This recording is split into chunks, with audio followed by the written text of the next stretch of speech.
जय महाकाली, जय महाकाल। दुर्लभ श्रावण मंत्र के यूट्यूब चैनल में आप सभी का स्वागत है। तो जो लोग नए हैं वो मेरे चैनल को सब्सक्राइब कर दें, बेल आइकन को भी दबा दें ताकि आने वाली कोई भी वीडियो आपके पास जल्द से जल्द मिलती रहे। तो क्योंकि हमारा चैनल जो है वो श्रावण मंत्र के रिलेटेड है, तो मंत्रों के रिलेटेड हम बहुत सारे मंत्र डालते रहते हैं, तो नई नई जानकारियाँ आपको देते रहते हैं, तो आप सब्सक्राइब करना ना भूलें। चलिए आज बात करते हैं मंत्र की।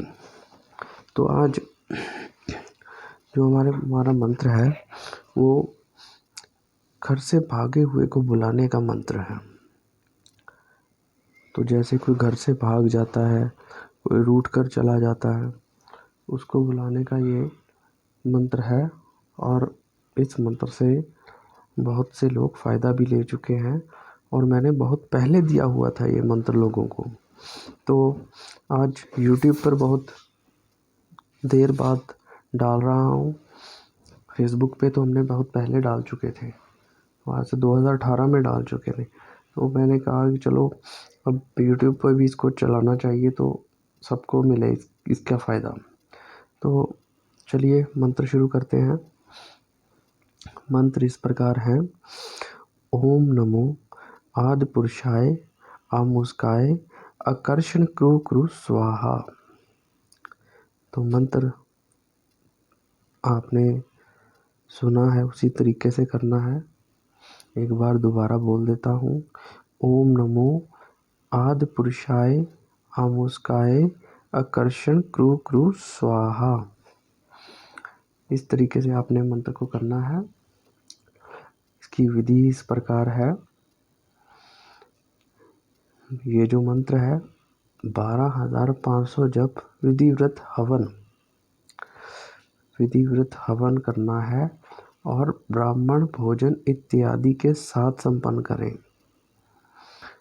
मंत्र को आपने 12,500 जप करने हैं, हवन भी करना है और ब्राह्मण को भोजन भी करवाना है। तो उसके आगे आपने क्या करना है, जो आमुक लिखा हुआ है, जहाँ आमुक लिखा हुआ है आमुष्काय, वहाँ आमुक के स्थान पर भागे हुए पुरुष या स्त्री या फिर कोई भी हो, चाहे बच्चा हो, बूढ़ा हो, कोई भी हो, आपने उसका नाम लेना है। उसके बाद मंत्र का स्मरण अनुष्ठान के बाद भी करता रहें। जैसे आपने अनुष्ठान करवा लिया, उसके बाद भी आपने इस मंत्र को करते रहना है। और काले धतूरे का रस लेकर, जो काला धतूरा होता है वो मिल जाता है, उसको लेकर उसका रस निकालना है और ग्रोचन लेना है। ग्रोचन में मिलाकर स्याही बना लेनी है, एक लेप तैयार कर लेना है। फिर कनेर की जड़ की कलम से आपने इसको क्या करना है, अखंड भोजपत्र के ऊपर इस मंत्र को लिखना है।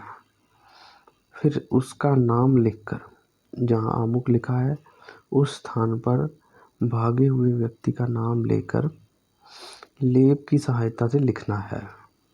ठीक है ना, जो लेप हमने लिया है उसको जोड़कर लेप की सहायता से लिखें। इसके बाद आपने क्या करना है, जो कत्थे की लकड़ी लेनी है।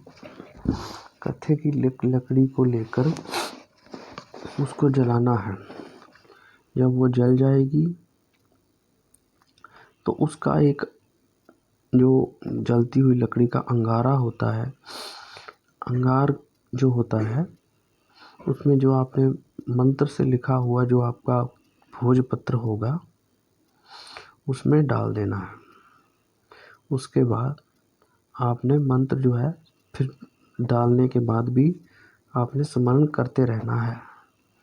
मतलब जब आपने भोजपत्र को डालने के बाद मंत्र को छोड़ना नहीं है, मंत्र फिर भी करते चलना है, मंत्र करते जाना है। उसके बाद आपने क्या करना है, जब मंत्र इसको करने के बाद आपने जो आपके घर से भागा हुआ व्यक्ति है, वो जैसे कहीं भी होगा, वो चाहे वो देश में हो, विदेश में हो, या फिर कहीं भी गया हो रूठ कर,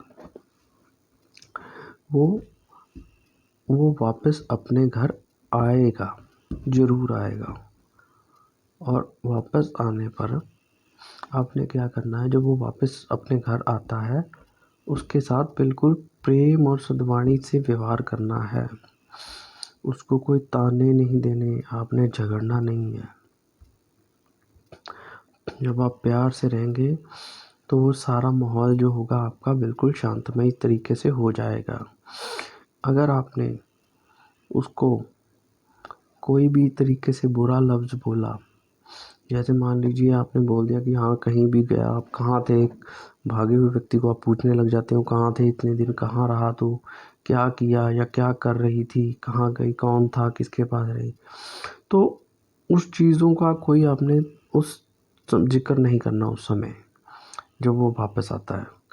तो बस उसके साथ प्यार से रहना है, उसके साथ उससे पुरानी बात कोई भी नहीं करनी है। आपने बिल्कुल शांतमय तरीके से जो माहौल है उसको शांतमय तरीके से करना है, तभी ये मंत्र जो है आपका काम करेगा। अगर मान लीजिए वो घर आता है तो आप उससे लड़ना शुरू कर दोगे, झगड़ना शुरू कर दोगे, तो क्या होगा, इस मंत्र का जो प्रभाव होगा, जो आपने सारी मेहनत करी होगी, वो बिल्कुल ख़त्म हो जाएगी। वो फिर से घर से जाने को तैयार हो जाएगा। फिर हमारी इसमें कोई ज़िम्मेवारी नहीं है। इस चीज़ का आपने ख़ास ध्यान रखना है।